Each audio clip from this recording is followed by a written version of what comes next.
আসসালামু আলাইকুম বন্ধুরা, আজকে আমি আপনাদের সকলের জন্য নিয়ে এসেছি পটলের কুপ্তা কালিয়া। পটলের কুপ্তা বানাতে আমি প্রথমে পটল নিয়েছি, যেগুলোকে এরকম ছোটো ছোটো করে কেটে নুন দিয়ে ভিজিয়ে রেখেছিলাম যাতে নরম হয়ে যায়। তারপর এরকম করে নুন দিয়ে মেখে নিতে হবে যাতে পটলের যে পানিটা আছে সেটা বেরিয়ে যাবে আর নরম হয়ে যাবে। আরও সেই পর্যায়ে আগে থাকতে সিদ্ধ করা ছোলার ডালটা দিয়েছি, দিয়ে ভালো করে মেখে নিয়েছি। তাতে নুন, তারপর তাতে পরিমাণ মতো হলুদ, জিরে, ধনে আর মিট মশলা দিয়েছি। মশলাগুলো ভালো করে মাখার পর ওতে পরিমাণ মতো বেসন দেবেন। বেসনের পরিমাণটা যেন বেশি না হয়। বেসনটা মাখার সময় প্রয়োজন হলে পানি দিতে পারেন। আমি এখানে পটলের যে পানিটা বেরিয়েছিল সেই পানিটাই দিয়েছি, আপনারা চাইলে এমনি নর্মাল পানিও দিতে পারেন। এভাবে ভালো করে মাখা হয়ে গেলে ডো করে নিতে হবে ছোটো ছোটো, যেরকম কুপ্তার ডো করি। আমি এখানে একটা কড়াই নিয়েছি, যেখানে পরিমাণ মতো তেল দিয়েছি। তেল ঠান্ডা থাকা অবস্থায় কুপ্তাগুলো দেবেন না, তেলটা গরম হয়ে যাওয়ার পর কুপ্তাগুলো দেবেন। দিয়ে মিডিয়াম ফ্লেমে আস্তে আস্তে ভালো করে ভেজে নেবেন, যাতে কুপ্তার ভেতরটা পর্যন্ত সেদ্ধ হয়ে থাকে, কাঁচা না হয়।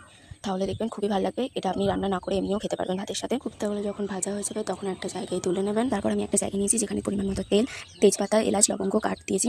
এলাচটা আমি একটু থেতো করে নিয়েছি, আপনারা চাইলে নাও করতে পারেন। এই গোটা মশলাগুলো 1 মিনিট মতো নাড়াচাড়া করুন। তারপর তাতে আগে থাকতে কেটে রাখা পেঁয়াজটা দিয়ে দিন। তারপর পেঁয়াজটা ততক্ষণ ভাজুন, পেঁয়াজটার কালার যতক্ষণ না চেঞ্জ হয়ে আসে। পেঁয়াজটার কালার চেঞ্জ হয়ে গেলে সেই পর্যায়ে আগে থাকতে পেস্ট করে রাখা টমেটো, কাঁচা লঙ্কা আর বেরেস্তা।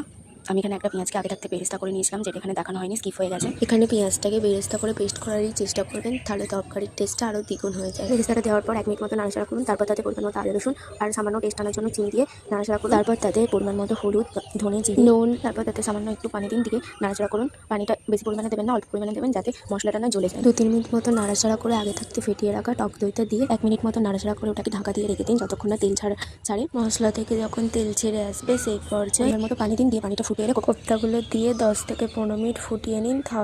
তাহলেই রেডি পটলের কুপ্তা কালিয়া। এবার আপনারা পরিবেশন করে নিন নিজেদের পছন্দ অনুযায়ী। এই রেসিপিটা একবার অবশ্যই ট্রাই করবেন, করে জানাবেন কেমন হয়েছে, আপনাদের ভালো লেগেছে কিনা। কোথাও যদি অসুবিধা হয় কিছু বুঝতে, তাহলে কমেন্ট করে জানাবেন।